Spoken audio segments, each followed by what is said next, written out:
Abducted Thai doctor found unharmed in Mali. Thailand monitoring all arrivals from Africa to prevent the spread of Ebola. And Bangkok Airport appeals for more cabs. All that and more coming right up on today's program.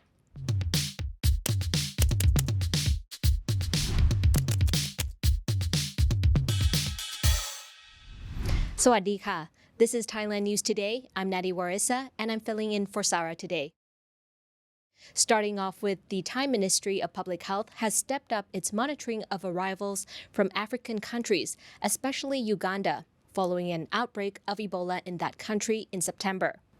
Dr. Tharet Krasanay Rawiwong, Director General of the Disease Control Department, said that even though the World Health Organization, or WHO, has not yet issued a public health emergency of international concern notice, he finds it necessary for Thailand to take the precaution to prevent the disease from entering the country. Citing Ebola as a dangerous infectious disease, Dr. Tharet said that all arrivals from Uganda are required to undergo health screening and to register their arrival at their port of entry before they will be allowed into the country. Citing reports from the WHO and the Ministry of Public Health of Uganda on October 24th, 90 Ebola infections have been reported, 44 of whom have died, including 5 among 11 medical personnel who were infected. The Ebola outbreak in Uganda has been identified as the Sudan strain, which has a mortality rate of 53% compared to the 68% of the Zaire strain. Although the outbreak in Uganda remains on limited scale, Dr. Tharet stressed the need for Thailand to increase its protection measures. Symptoms of Ebola include intense weakness, muscle pain, headaches, sore throat, vomiting, and diarrhea. A YouTuber physician, known for posting travel clips, is reported to be safe after being held captive for 25 days in Mali, according to the Foreign Ministry. Thani Sangrat, Director General of the Department of Information, said on Monday that Dr. Noparat, also known as Ma Song and host of the Ma Song Thong Lok YouTube channel, was released after a 5.5 million baht, or roughly around $150,000 ransom, was paid to kidnappers.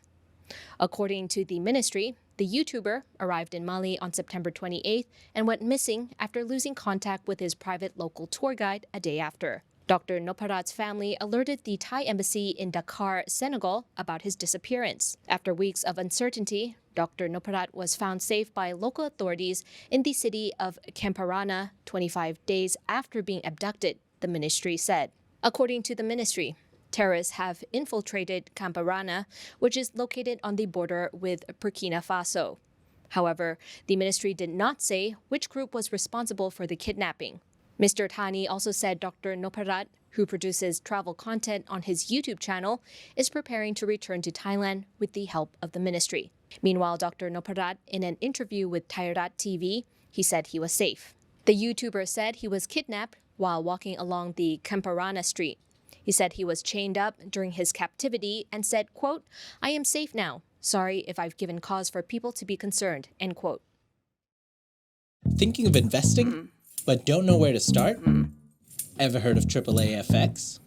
What is AAAFX? Good question. Look no further than AAAFX, your choice for trading and investing. Low commissions and spread with fast execution.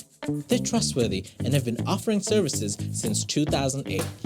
You can invest using various deposit methods, including crypto, with negative balance protection and 100% matching deposit bonus. Choose AAAFX and enter the lucrative market of trading. Visit AAAFX.com. From October 27th, women in Thailand in their 12th and 20th weeks of pregnancy can get an abortion legally at any of the 110 hospitals and clinics offering the services across the country, subject to prior consultation with experts. The legal terminations are in line with an edict issued by the Ministry of Public Health regarding examinations and consultations. The change is intended to address the problem many women face when they feel they are not ready to have a child but do not have a channel through which they can seek consultation. Dr. Bunyarit Sukrat, Director of the Bureau of Reproductive Health at the Department of Health, said that the Public Health Ministry's edict on abortions had been approved by the Thai Medical Council and is in line with the constitutional principle that an individual has rights and liberties over their life and body. He also pointed out that the doctors performing abortions within the new regulations will not be subject to legal action for performing a termination. He also said that even though abortions are to become legal, there are women who do not want their pregnancy because they are not ready and are afraid of committing a sin, hence the need of prior consultation with experts. The hospitals and clinics licensed to provide abortion services are in 39 provinces across the country. Women can get their gold health cards to receive services at state hospitals. More details about abortion services can be found at the rsathai.org website or by calling the 1663 hotline.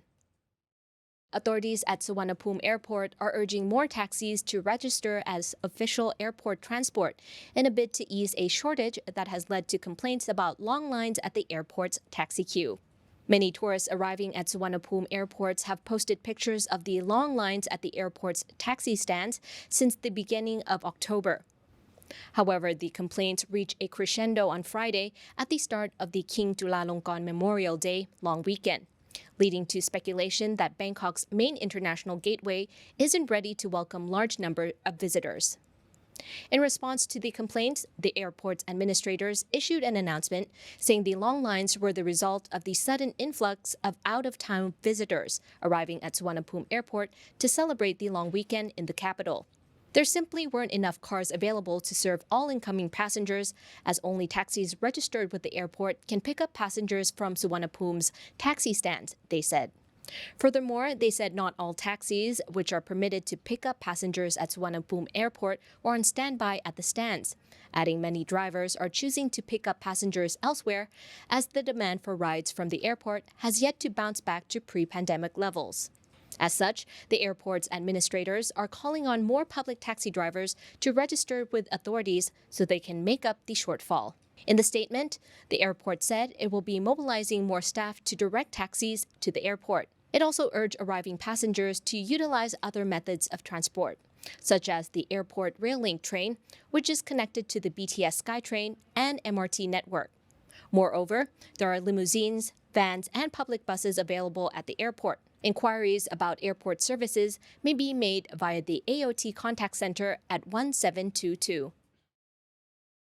And lastly, a refrigerator saved a young fisherman's life when his boat sank off the coast of Krabi province, southern Thailand on Sunday. He laid in the fridge and floated for 6 hours until he was rescued by a passing fish boat. On Sunday, 33-year-old Anad Masayod from Village 3, Nong Thale Sub-District, Mueang District, took his long-tail boat out to fish near the Got Hong Island alone.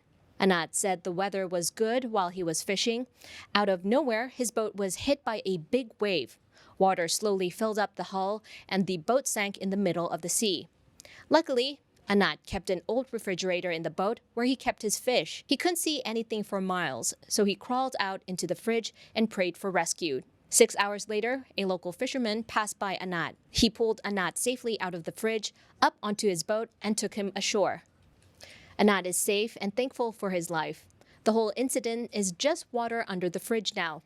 However, Anad said he doesn't know what to do now because the boat he used to make a living is gone. Village Chief of Village 3 Somsak Debut said he mobilized a team to search for Anad's boat. Yesterday, the team went out to the spot where Anad was rescued, but no signs of his boat were found. Somsak said he has contacted the local government to see if they can help raise funds for a new boat for Anad. Local philanthropists, friends, and family have also offered to chip in to get Anad back out at sea. You're all up to date with the latest news in Thailand. Thank you for watching the show. Please click the like button and subscribe if you haven't yet for more content like this. Have a wonderful rest of the week. สวัสดีค่ะ